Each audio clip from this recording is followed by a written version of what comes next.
Hello! Welcome! Thank you for clicking on this video. This is a video where I talk about movies that I watched this month, and I review them and talk. Did I already say talk about them? I feel like I did. Either way, I'm talking about movies.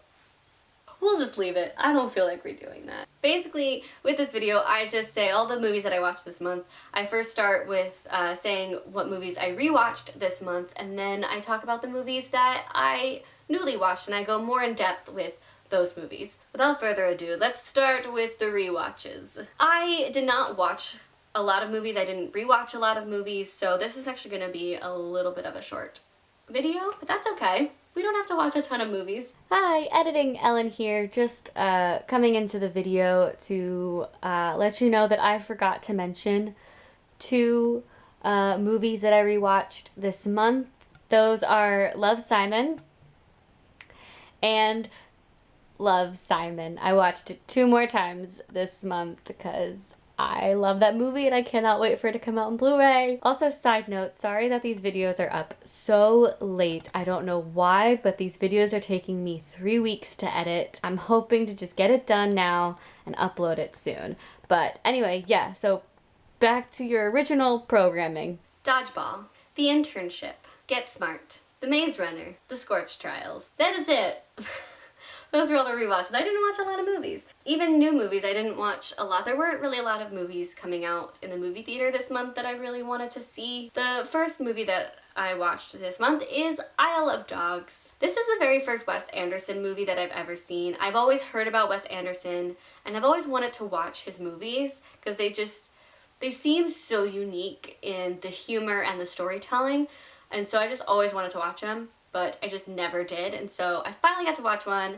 And it was this one, Isle of Dogs. This movie is about a bunch of dogs. Dogs pretty much get like this disease, and instead of treating the disease and taking care of the disease in these dogs, this Japan-like country, I think it was Japan, they send the dogs to this what's called Trash Island, which is just an island full of trash. But we follow this little boy who travels to Trash Island, or the Isle of Dogs, to find his dog Spots and bring his dog back because he misses his dog. It's really sweet in the sense of like a boy and his relationship with his pet and his friend, but it was very funny but also very like political in a sense. Like we had a lot of politics in this movie. I liked that we kind of got the perspective of the dogs. We didn't really get perspective from the humans. Every now and then we did, but not a whole lot. It was mainly from the dogs' perspectives, and that I loved hearing their voices. It's true, Wes Anderson has a very unique way of telling a story. It's something you can't really describe. You have to like watch it to understand what it is, but it was great. I felt like it was a little boring at parts, but overall I loved it. And I felt like the acting and the voiceover work was really great. The stop motion was done really well. I liked that each of like the dogs had its own personality and like how they interacted with humans, how they interacted with each other. It was just a really great story, and I loved it. I gave it 4.5 out of 5 stars. So the next movie I watched is Blockers. This is a comedy where these 3 parents find out that their daughters have made a sex pact to lose their virginity on prom night. The parents go through tons of different shenanigans to stop their daughters from having sex. It's pretty much what it is. I was so excited for this. I was so looking forward to this movie because it definitely felt like one of those feel-good comedy movies, but I was a little bit disappointed. I mean, I enjoyed it, but I was a little disappointed. I felt like the comedy was definitely like hit or miss with me. Like some of it I liked, some of it I didn't like, but definitely my favorite character was, what was it, Kayla? Yeah, I think her name was Kayla, and she definitely had the best lines in the whole movie. The whole movie in general is just like the kind of comedy where it's one-liners, but Kayla's lines were definitely the best. I, of course, loved Leslie Mann. I don't know what it is about her, but I love her. The acting wasn't too great. It was pretty much so-so. I did think the pacing and the telling of the story was very well done. I will say, the one thing that really bugged me the whole time, there was just like one line with it, but like it ruined the rest of the movie for me. Because the parents kept talking about their kids and how like, oh, millennials, like that's just the generation, blah, blah, blah, millennials this, millennials that. And I'm just sitting there like, you do realize your children aren't millennials. The youngest of the millennial generation is 23 or 22. It's one of those. So it's like you're talking about your kids, but they're not part of the millennial generation.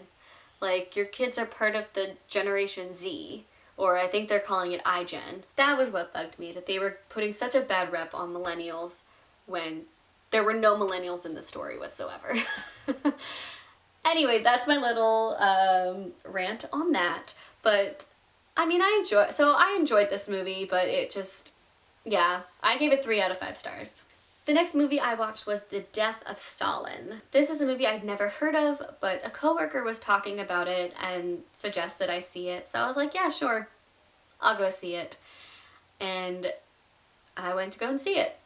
End of story. I didn't know what to expect from this movie, because again, I didn't know anything about it, but it was one of those movies where it's just like, it's historical fiction, I'd say. It's a satire about the death of Stalin and how his friends after his death do a lot of like backstabbing and corruption to try and like make their way to the top, or to like where Stalin position was. They want like his position, and so they like manipulate each other and do a lot of backstabbing to get there. But they do it in such like a funny way, but also realistic. I don't know how to explain it. Like it was hysterical, but it felt so real and scary at the same time. And I do think it was based off of like real events too, but they just added some satire humor, some like very witty and smart humor to it. My favorite was definitely like the slow-mo shots. They were like, whenever they were introducing one of like the characters, they had a slow-mo shot for each one, and it was funny. My favorite was definitely Steve Buscemi and what's his name, and Simon Beale. Their slow-mo together was just so funny because they're just like chest bumping each other in slow-mo as like the characters' names are plastered on the screen. I definitely thought the storyline got a little bit confusing from time to time, because I felt like there were times where I was like, wait, do we like this person? Do we not? I thought we did. I don't know who to like anymore. I don't know who's good, who's bad, who's whatever. So I don't know. I feel like I got confused at times, but I mean, it wasn't too much. It didn't take me too much out of the story. The acting, I think, is definitely the strongest point of this movie. Steve Buscemi, like I said, and Simon Beale are in this movie, and they were phenomenal. Absolutely phenomenal. Along with Jeffrey Tambor, I think those 3 people were definitely the best in the whole movie. Everyone's acting just was so incredible. If you're gonna see this movie, it's definitely gotta be like for the acting, because so good. So loved this movie, giving it a 4.5 out of 5 stars. The next movie I watched is Pop Star, Never Stop, Never Stopping. This did not come out this year. This came out a couple years ago. I want to say 2016 it came out. This is a movie that features The Lonely Island. It's also written and I believe directed by The Lonely Island. And they are a musical band from SNL. They did a lot of like their SNL shorts there. It's with Andy Samberg and the 2 other guys that no one ever remembers their names. I'm so sorry. This definitely had that same vibe. It was kind of like a mockumentary about Connor For Real, who is a big name pop star, kind of like Justin Bieber-esque, and it follows his fall from fame a little bit after he releases his, I believe, 2nd album. It's just like him trying to get back into good graces with society or whatever.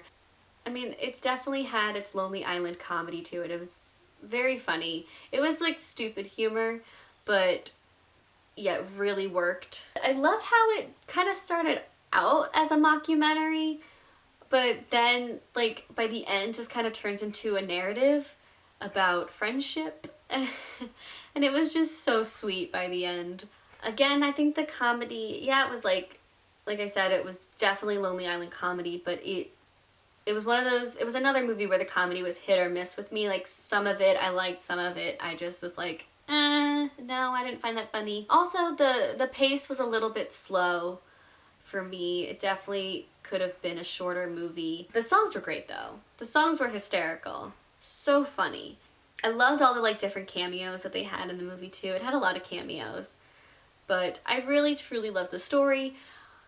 And yeah, I liked it. I gave it 3.5 out of 5 stars. The last one I watched was I Feel Pretty. This is a movie that came out this month starring Amy Schumer. It had like a really great message, this movie, so that's what I absolutely loved, was the message. So basically we follow a woman who is very insecure and is not pretty by like societal norms. Like, society doesn't see her as pretty, and so she doesn't see herself as pretty. But then one day she wakes up and she looks in the mirror and she's like, oh my god, I'm pretty.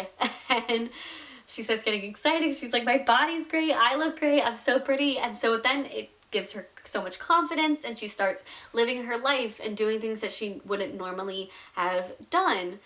And then, of course, I don't want to ruin the ending, but it's a pretty typical what you would predict for an ending. But like, she realizes, then she like loses her prettiness.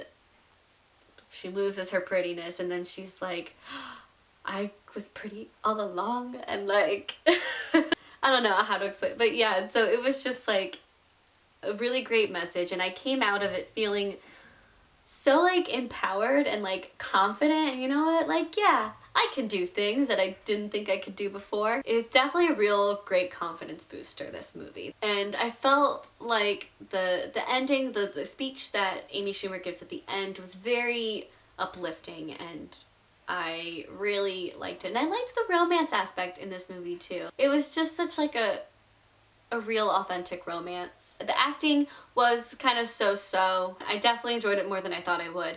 So I gave it 4 out of 5 stars. And that is it for the movies that I watched this month. Please go check out the books that I read this month, as well as just my monthly wrap up, where I just talk about things I did, things I liked, all that stuff. So go check those out, and then I will see you guys again with another video, hopefully later this month, but we'll see. Alright, bye!